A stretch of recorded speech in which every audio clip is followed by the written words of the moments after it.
মানে ক্যাটাগরি নিয়ে আমি কাজ করব, সেটা হচ্ছে ইউটিউব অটোমেশনের নাম শুনছো তোমরা? আচ্ছা, ইউটিউব অটোমেশন বিষয়টা হচ্ছে ওটা একটা পুরো প্যাকেজ টাইপের একটা জিনিস।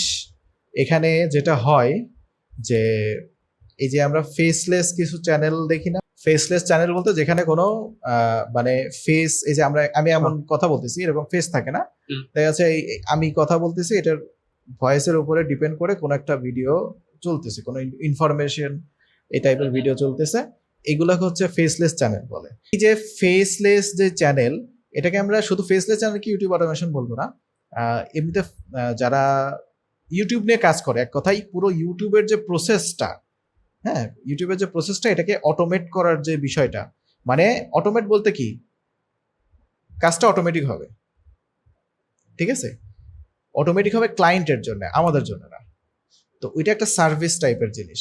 হ্যাঁ, এখন আমি মনে করো যে একটা গিগ দিয়ে রাখলাম বা একটা সার্ভিস আমি ফাইবারে বা আপওয়ার্কে দিয়ে রাখলাম যে I will provide you full YouTube automation, ঠিক আছে। এটার মিনিং কি? এটার মিনিং হচ্ছে ক্লায়েন্ট এসে যখন ওই গিগটা দেখবে, গিগটা দেখার পরে সে জাস্ট অর্ডার করবে, আমার এই চ্যানেল আছে, এই চ্যানেলের জন্য আমার ভিডিও বানাতে হবে, ঠিক আছে। তো ও শুধু জাস্ট ওইটা বলে ওর টপিক দিয়ে চলে যাবে, ও আর কোনো কিছু চিন্তা করবে না। অটোমেশন মানে হচ্ছে এবার পুরো জিনিসটা আমাদের উপর ছেড়ে দিল, ঠিক আছে। তো ও শুধু জাস্ট ওইটা বলে ওর টপিক দিয়ে চলে যাবে, ও আর কোনো কিছু চিন্তা করবে না। অটোমেশন মানে হচ্ছে এবার পুরো জিনিসটা আমাদের উপর ছেড়ে দিল। দেখা যাচ্ছে যে মনে করো যে আমি তোমাদের টিম লিডার হিসেবে ওই কাজটা নিলাম, নেওয়ার পরে এখানে আমার কাজ কি থাকবে, ইউটিউব অটোমেশনের ভিতরে কি কি থাকে, এখানে কিন্তু আমার গ্রাফিক ডিজাইনার লাগছে, ভিডিও এডিটর লাগছে, ডিজিটাল মার্কেটিংও লাগছে। কিভাবে আমি একটু বলি, একটা ইউটিউবের ভিডিও বানাইতে হলে সর্বপ্রথমে লাগে হচ্ছে আইডিয়া, ঠিক আছে। এই আইডিয়াটা জেনারেট করতে হবে, মানে ক্লায়েন্ট অর্ডার দিয়ে চলে যাবে, এবার প্রথমত আমাকে তার চ্যানেলটা দেখে তার নিশ অনুযায়ী একটা আইডিয়া জেনারেট করতে হবে। মনে করো ওইটার কাজটা আমি করলাম, ঠিক আছে। করার পরে তারপরে আইডিয়া জেনারেট করার পরে একটা স্ক্রিপ্ট রাইট করতে হবে, মানে স্ক্রিপ্ট লিখতে হবে।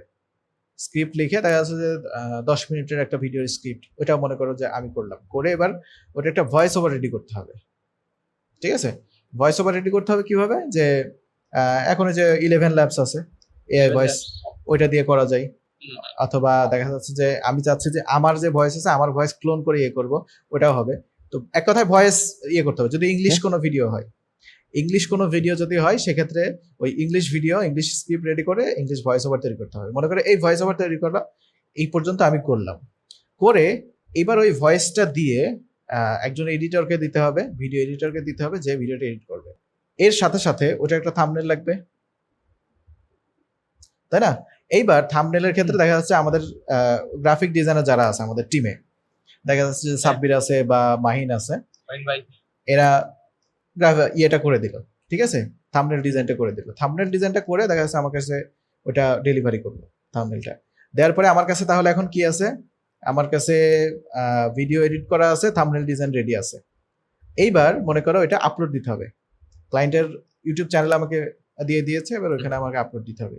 এইবার কিভাবে আপলোড দিতে হবে ওটা এসইও অপটিমাইজ করে এটা আমি আপলোড দিয়ে দিলাম।